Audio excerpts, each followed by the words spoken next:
to be recording this, so I started the recording. And tonight's presentation is with Rabbi Pamela Wax, and I'll let you tell you a little bit about herself.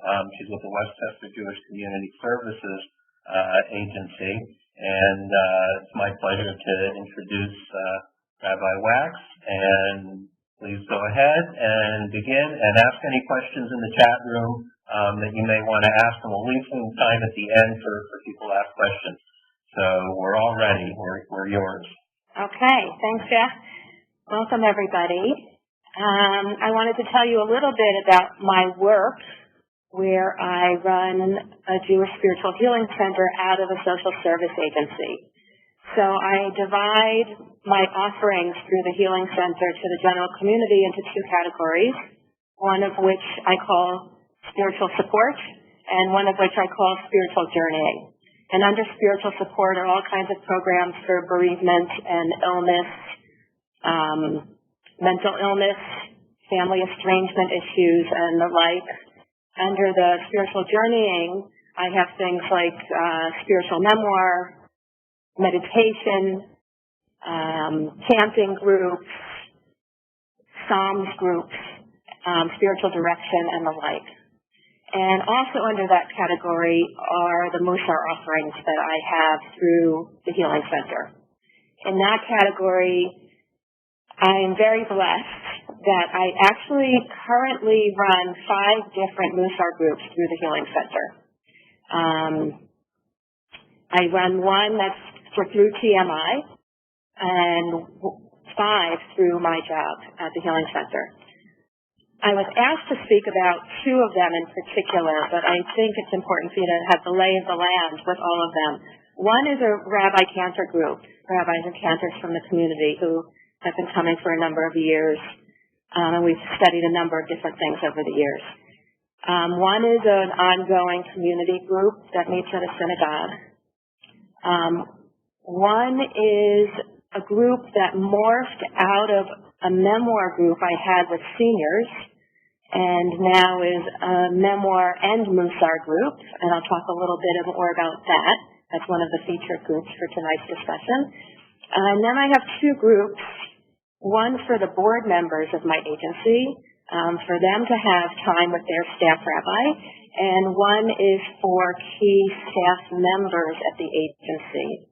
Now, these last 2 offerings for the board and the staff, Jeff, if you move the slide, have been made possible through a grant that we received from the Templeton Foundation, and that has come to us through the Institute for Jewish Spirituality.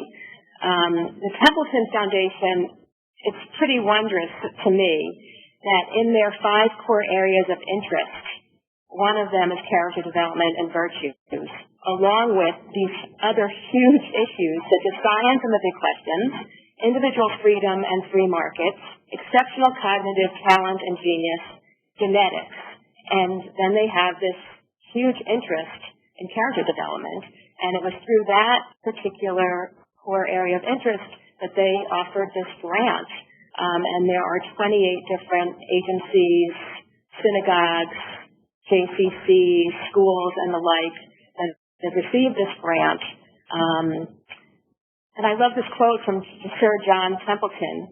He wrote, "We can determine how to be the masters of our habits so that our habits can be useful servants to us." And that, in fact, is so important to our Musar work. So we'll turn to the next slide.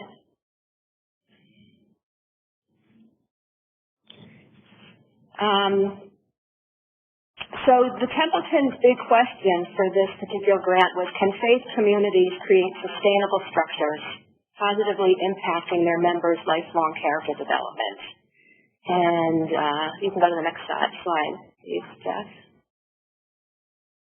With this particular theory of change, that cultivating mindfulness practice and attention to moral qualities, what we call midot, will help community members become more aware of and acknowledge negative behavioral patterns, transform challenging situations into opportunities to strengthen their character, respond in such situations with greater clarity, wisdom, and compassion. and with the hopeful outcomes that the participants in these groups will recognize situations in which they typically react negatively, that they'll respond to such situations by choosing to practice the midot, and lastly, that they will pursue their community supporting and modeling positive moral character. Next slide, please. And I'll actually stay there for a minute, Jeff, just because I think that that theory of change is, again, what Musar is about. Thanks, Jeff. You can move on. So there was a curriculum developed for this work that I've been using, where we started with Hitlamdut, which is not actually a midah, but the general stance of learning that one needs. It's basically a stance of curiosity to make what we learn deeply impact our lives. And then we went on to an entire session on choice points, the bechira points, of discerning the critical decision point for our actions. And then we entered into midah work, per se, humility, patience, loving kindness, respect, shtika and shmirat lashon, thoughtful speech, bitachon, emunah, translated not as faith, but trustworthiness, which was a very profound midah for me, because I'd never looked at emunah from that perspective.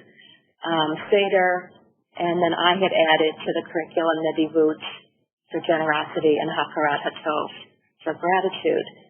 And the staff group is made up primarily of social workers, many of whom see clients privately, and then others who run community programs. And what's interesting is they're not all Jewish members of the staff, which has been a challenge for me in putting together the materials. First of all, because we receive government money, so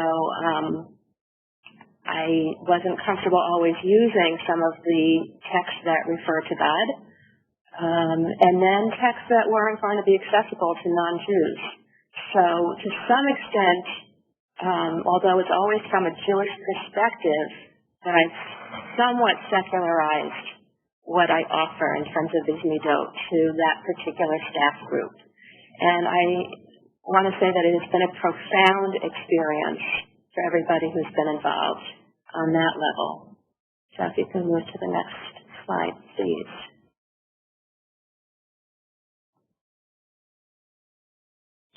So a particular one that I want to focus for that group was the month when we were working on the midah of kavod. So I want to have us look at a couple of the texts that I used that month. First, they're both from Pirkei Avot. Do not be scornful, and notice that this comes from my work with them, where I didn't give them the Hebrew of it. I called it Ethics of the Fathers. Do not be scornful of any person, and do not be disdainful of anything, for there is no person who does not have his hour, and there is no thing without its place in the sun. And then the second text, there were a number of others, but I'm just pulling out these. Let the honor of your student be as dear to you as your own, the honor of your colleague as the reverence for your teacher, and the reverence for your teacher as the reverence of heaven. And because I was with a group of social workers, we entered into a conversation that I am encouraging them to write up, actually, for a social work journal, about how one maintains that stance of honoring one's patients, especially when that client might be resistant or change aversive, may be an unlikable person, like some of the sex offenders who are in our counseling center for trauma and abuse. And it was a fascinating discussion among the staff there, those who were able at all times to dignify their clients, and those who often found it very difficult to do so. So the discussions that I have with this particular group, and I'm highlighting it with this midah, are different than they are with my community groups. by far, because the angle that we're looking at is through our work situation. They share plenty personally, but we always come back to how it plays out in the workplace, because in fact that's why we got the grant, was how is it going to affect the workplace. Jeff, you can go to the next slide, please. So the another group that I'm offering is the one that started originally as a memoir group for several years. And when I got this grant, I said to them, I want to change where we're going with this group and add something to it. We'll maintain memoir, but I want the lens to be through Mussar, and I'll teach you a little bit about that. So I bring them those same midot that I bring to the staff. These are seniors in their 80s and 90s. They get there mostly by paratransit. I would say mostly working class folks. And again, it's been very profound for me and for them what's come up in offering them this work. So in that first session where we worked, or it was the second session actually, where we worked with choice points with Bechira, I shared some of the following.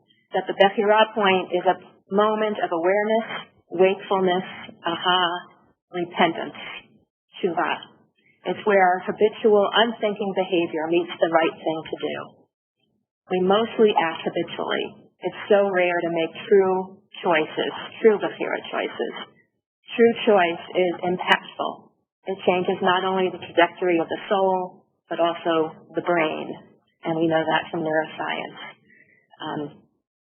So in that session, among the writing assignments I gave them in class, and then they got other assignments to take home to bring back the following months, was to write about a Bechira point in their own experience of spiritual awakening, and to write about a negative habit that they had become numbed to. So, these might not be so different from the kinds of cues I would have given if it had just been the spiritual memoir group. I certainly would have wanted them to write at some point about spiritual awakening, but here I was bringing the language of Mussar into it in a different way. Next slide, please, Jeff.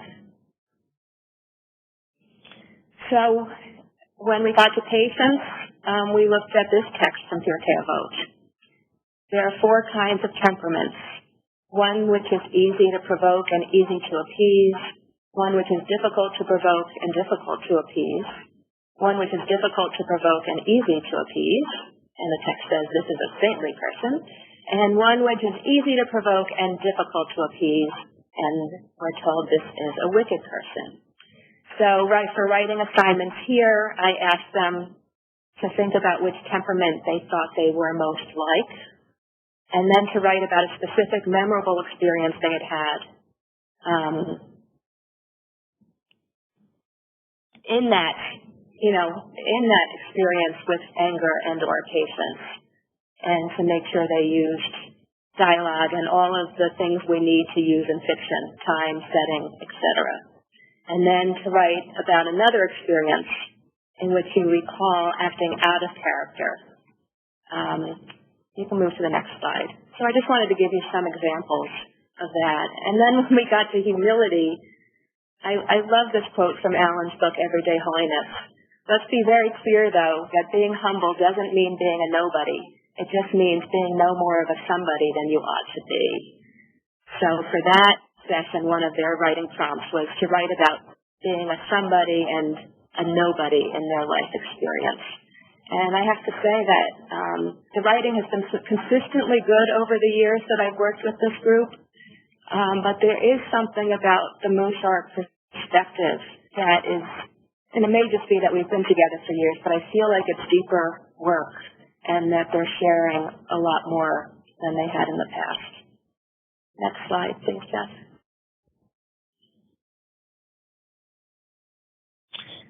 So what I wanted to talk about now, and there'll be time for questions afterwards, and I can return to anything you want me to. I wanted to talk a little bit about my community groups and some of the things that have happened there. And I'm sure it's your experience in whatever Musar classes that you've been in, Musar Vadim, or your experience teaching if you have, of how things move. And of course I work in a social service agency, and some of these people may have come or could have come to meet with me in my office for some of these issues, but that's not where they are. They're in a Musar group, and the issues come to that group. So one of my memorable experiences was of a woman who came to class distraught because her husband had lost his job. And it had happened a couple of months prior to this particular session. But in this session, in which we were talking about compassion,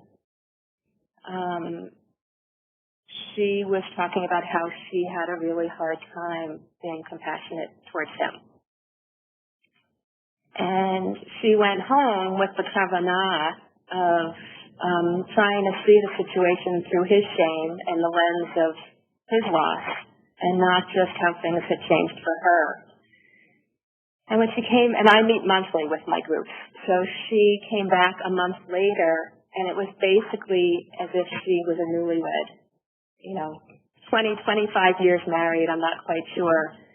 But she had worked so hard on seeing his pain that she came back and literally, if she'd come in a wedding dress, I wouldn't have been surprised. It was just exquisite. A different experience with another student. She'd been studying with me for about 5 years. Incredibly diligent student. And it was after all of that work that tragedy hit her. Her son's girlfriend was coming home from their college graduation with her parents in the car, and they were in a car accident, and both parents were killed, and she was in a coma for months herself. And my student, who is the boyfriend's mother, after the patient was released from the hospital, brought her into her home and rehabilitated her, no questions, and she swears that all of her equanimity and faith and patience around doing that she could attribute to those years of Musar work that had prepared her to be open-hearted in the ways that she was to make her now daughter-in-law's life easier and filled with the love that she lost when her own parents had died. So I found in experiences like that how important Musar can be in people's lives, how supportive, how grounding. What I wanted to do also was share a bit about some of my experiences using Musar in my private work. I see people both for spiritual direction and for individual pastoral counseling. And as my own Musar practice has deepened over the years, I can't help but bring it into what happens in the office privately as well. So I want to tell you about a few different clients. I want to start with, and I've changed the names of all of them, of course. Start with Donnie. He's been my client for about 10 years now. He is developmentally disabled, a man in his mid-50s, I would say. Came to me originally as a referral from his therapist because he was very fearful about death. And she thought I could work with him. And what has happened is that obviously the work is not just about his fear of death. It's self-esteem issues, girlfriend issues, work issues. He's very high-functioning, developmentally disabled.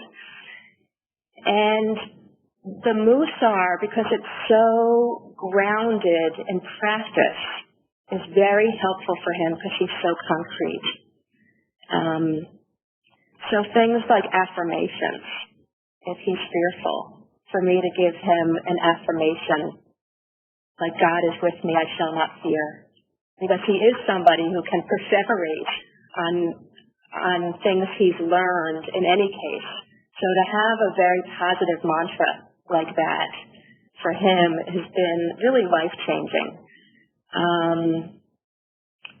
He, in his teens, his parents had placed him in a group home that was very abusive. And to this day, in these 10 years, I've been working with him on forgiving them. He's not quite there yet. They're elderly, very ill, both of them. He knows time is of the essence. So finally, next week, I'm meeting in a joint session with him and his therapist to try to expedite his forgiveness work with his parents. So that's a place where Musar has played a big role in terms of faith and bitachon, in terms of affirmations, in terms of gratitude practice, and now in terms of forgiveness practice.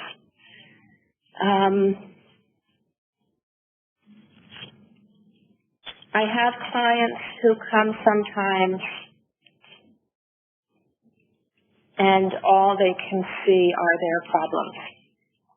And that's why they come to me. They want to talk about their problems, and sometimes they can't get out of that lens of what's going on with them. So my own understanding of humility has been really helpful in my work with clients to try to have them step back and have a larger lens on not only their life, but life in general. If you're not familiar with the picture book called Zoom, Z-O-O-M, I encourage you to run out and get a copy. I can't tell you how many people I open that book with in my office. And just without even saying why I'm showing it to them, you know, we look at the pictures and then I ask, why do you think I chose to share this book with you? I wish I had it with me because I could show you page by page. And it's really a book about stepping back and stepping back and stepping back and stepping back until you have the God's lens on the situation. You see the big picture, and it's quite profound. So that's a practice I bring often into the office. I talk a lot about gratitude practice with different clients because I have found that for myself to be so profound. And a lot of people, of course, do come also, as Donnie did, for forgiveness work. So a lot of practices around forgiveness. I ask people, after they've shared their story, often I ask them directly. I tell them what a midah is, and ask them what midah they think they most need, and then I ask them to pray for it. When they come back the next session, and that might not have been the only practice we discussed, I find out if there was any movement, either based on any of the practices or that particular prayer practice. And sometimes there is, and sometimes there's not.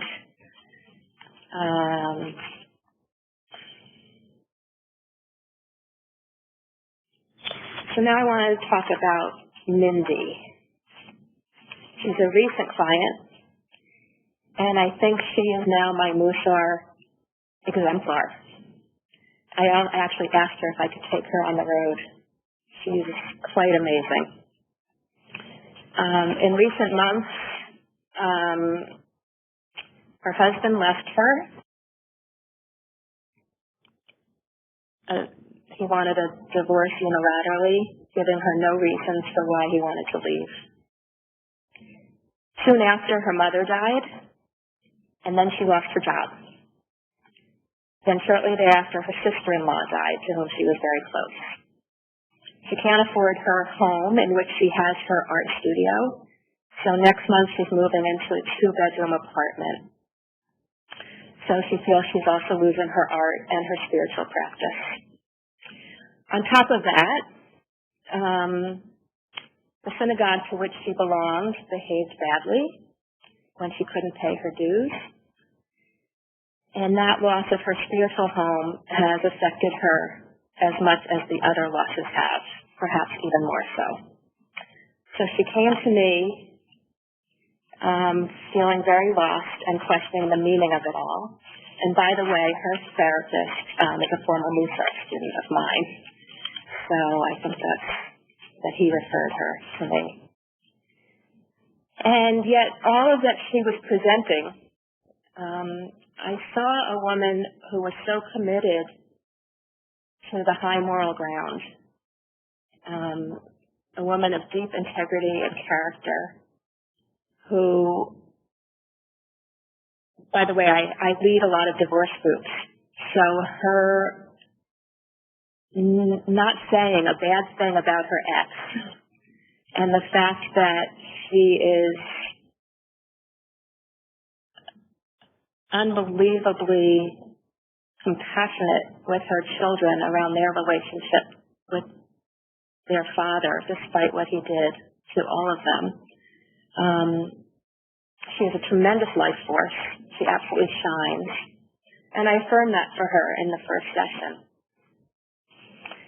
And I also offered her some practices for equanimity and practices for gratitude.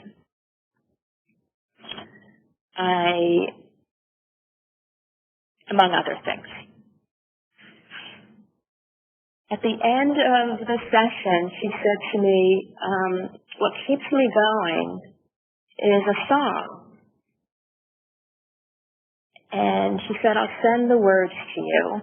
And she said, but the words are something like, do the right thing, do the right thing. And she said, it just keeps me going. And once she said that, it affirmed for me what I had already gathered, that she was a person who, what did ground her in all of this sense of loss and pain was keeping her moral core. So when she came back for her second session, she said she was feeling amazingly better. She had taken on the gratitude practice. She'd gone out, was starting to get used to the fact that she would not soon have an art studio, so she was taking her photography out of the house. She'd gone out to do photography. And I was really curious about how she got to her integrity. This is a practice I offer my students in my Musar classes. When we get to a midah, one of the things I want them to think about is who their exemplar is for that midah, and to interview them, if they're alive. Because I'm curious of the people who exemplify the core midot. Was it something that they always were? Were they always grateful? Were they always compassionate? Or was it learned? So I asked this client of mine, Mindy, how she got to her integrity. And she said the following. She said it was a combination of not wanting to act the way her parents had acted in their home, which was that they loved each other, but they were at times abusive of each other, which means that her parents were negative exemplars for her. They were the shadow exemplars. They were the people she did not want to grow up to be in that regard. She learned to notice when things didn't feel good in her body. And when she acted poorly, it was like she had taken poison. She could feel it. And then it was a purposeful, in addition to that, it was a very purposeful decision on her part that's what she wanted most of all, was to be a person of integrity and compassion, and that she ultimately didn't want to stoop to the level that her husband has stooped to. So for all of those reasons, I see her as a Musar exemplar. And she taught me the song. She sent me the song, and I want to sing it for you. It's on the next slide.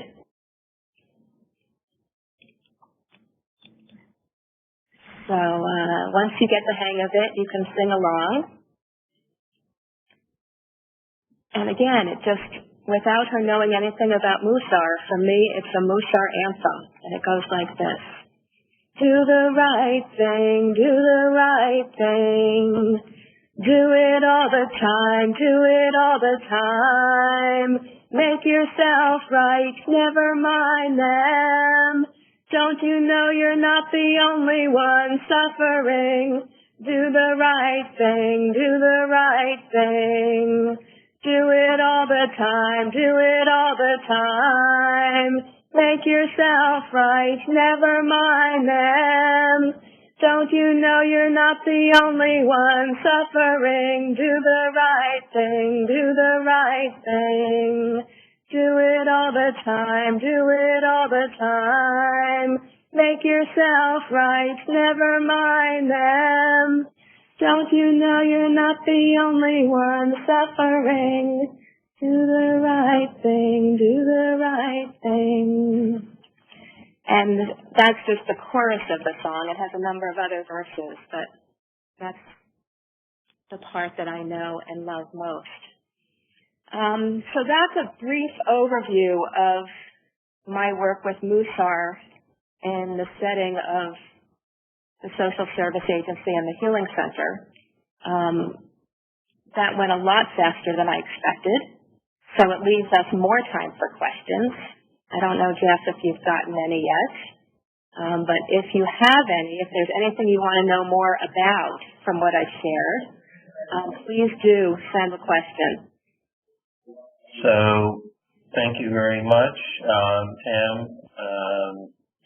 So, if anybody has any questions, we don't have a huge group on right now. I know over 100 people signed up for this, so the recording link will go out tomorrow, and a lot of people will get to watch this. You can either type in the chat box, or you can unmute yourself and just ask the question, and then we ask that you mute yourself again just to cut back on the background noise. So if anybody has any questions they would like to ask, now would be the time. I'll check the chat room, or just unmute yourself, as I said.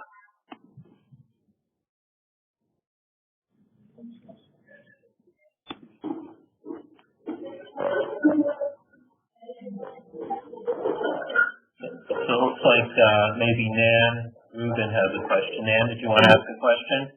Can you hear me? Yes. Go ahead.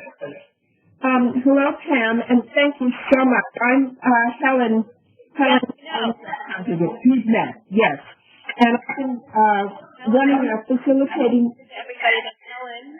Nan's Rabbi has been my Navuta for Mussar for 15 years now. Yes, and I have gotten the trickle-down benefit of that, I must say. My question to you is this: how do you begin your sessions? Do you focus on a specific midah? Do you, or do you see what arises in the group? What is your process actually with the group? So, are you talking about the community group? It could be community or it could be staff. Okay. So, the staff group, there is typically Havruta at the beginning for them to come in and share something with a partner before we join together as a full group. That's the process for that particular group. That's partly because people are struggling in at different times from jobs. With the community group, I usually start with a song, and then we move into reflection on the midah that they were practicing the previous month. Okay.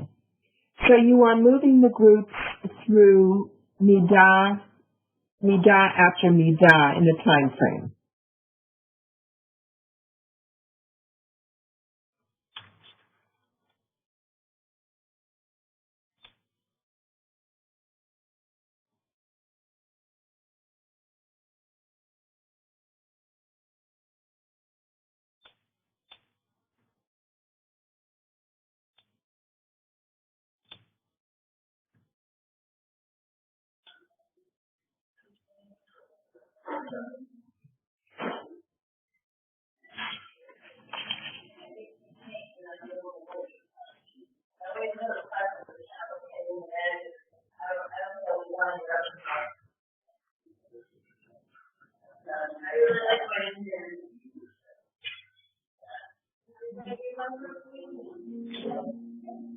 So is somebody asking a question in the background?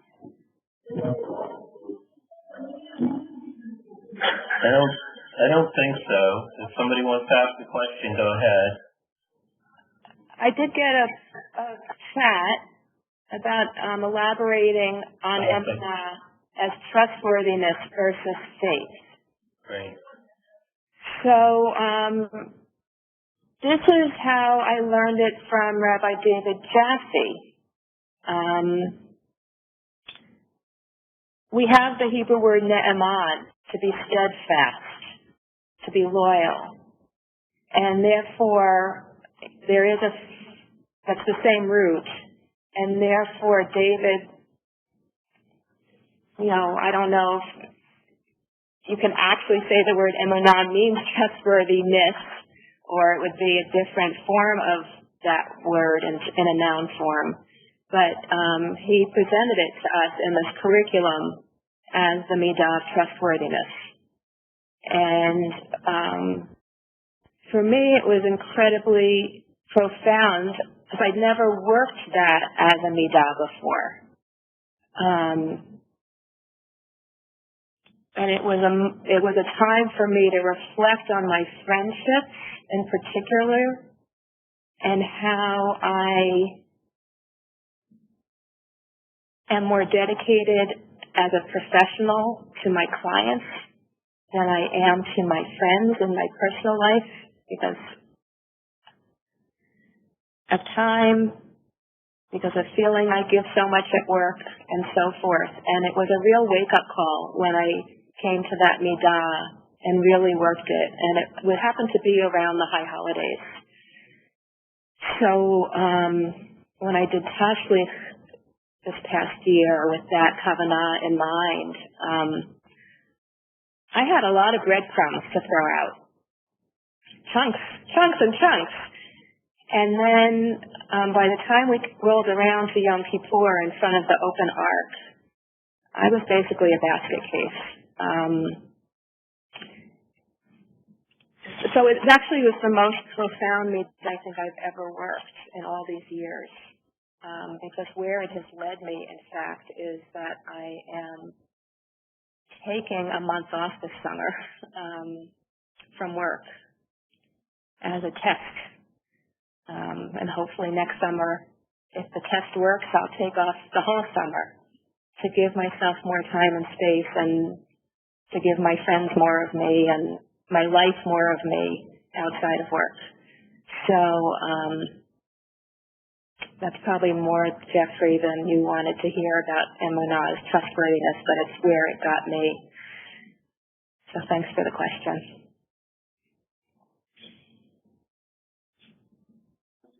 Okay, great. Anyone else? I guess you have to check chats too. If somebody sends you a private chat, it won't show up to me. So if anybody else has a question, now is the time.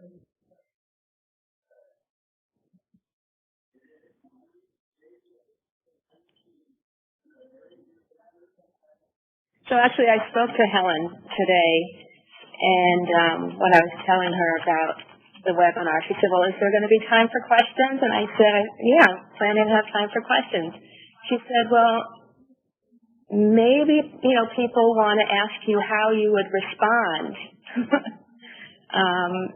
to a particular situation if it was presented to you in your office. I said, well, maybe they will. So you can put that on your list of maybe to ask me. And then we had a good laugh thinking about what it would be like for me to have one of those therapist Mussar radio hours, like call in with your problem, and I'd answer it from a Mussar perspective. So that's a good idea. Yes. Now with the internet, anybody can have a radio station. So maybe that's the next step. Interesting idea. So if no one else has any questions, I don't know if you have any other final words that you want to give. I think this would be a place for all of everybody else to reflect a bit. We have Passover just around the corner. A lot of different midot come to play. Helen thought the obvious was Seder. I said, that's not the obvious one to me. The obvious, midah for Passover is freedom. And what it really means to make choice from a free place, which is what the Mussar work is supposed to get us to. So I want to just remind us of that, that this holiday is really a celebration of what the Mussar work, where the Mussar work is meant to get us to. The slavery that we have when we think through a Mussar perspective are our habits, the non-thinking habits that we have as our go-to, and which, as Eliyahu Dessler says, is then we're not really working out of true choice. If we work out of habit, that's a kind of slavery. So what we're hoping for in this work is to make real choices every step of the way, and then we'll be definitely on our way out of Mitzrayim. So I want to leave you with that you all have safe journeys out of Mitzrayim. I see one other, just a chat saying thank you, and somebody asked, what is the name of the book and the author? Which book? What book would you recommend for ongoing study of Mussar besides Alan's book? Well, that's a good question. I'd have to know more of what they're looking for. So if you can just feel free to send my email for anybody who wants. Wonderful. I'll include your email in the link that I send out tomorrow to people. Your work email, I assume, or my work email. Okay. So I'll send that out to people tomorrow. Somebody said, "What is the name of the book and the author?" So I'm not sure which one. So I mentioned the picture book is called Zoom. Oh, right. Z-O-O. It's that Zoom. referring to. Zoom. And the author? Did you say who that was? Don't remember. I think it's something like Stavon. But I don't know if that's the first name or the last name. It's an Eastern European name. So I will send out, and thanks to the magic of Google, I can tell you the author is Istvan Banyai. Banyai, okay. B-A-N-Y-A-I. You can just Google it. It will come up, Zoom, the book, and that will come up as your first result, so if anybody wants to look for that, you can do that. Well, I thank everybody for being on here, and I thank you, Pam, especially for doing this webinar. Wish you and everybody on the webinar a joyous and liberating Pesach, and hope to see everyone on our upcoming webinars. We'll be sending out more reminders of those. Please sign up. Even if you can't attend, if you sign up, that way you'll get the link afterwards by email to watch the recording. So thank you, Pam, and thank you, everybody, for being with us this evening. Thank you, Jeffrey. Have a great evening, everyone.